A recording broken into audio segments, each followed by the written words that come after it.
இந்த காதல் பொல்லாதது, ஒரு காவல் இல்லாதது.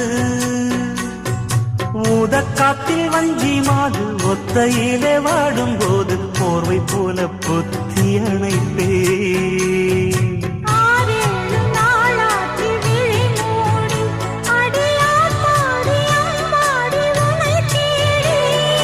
நீதானே மானே என் இளஞ்சோடி, உனை நீங்காது என்றும் என் உயிர் நாடி.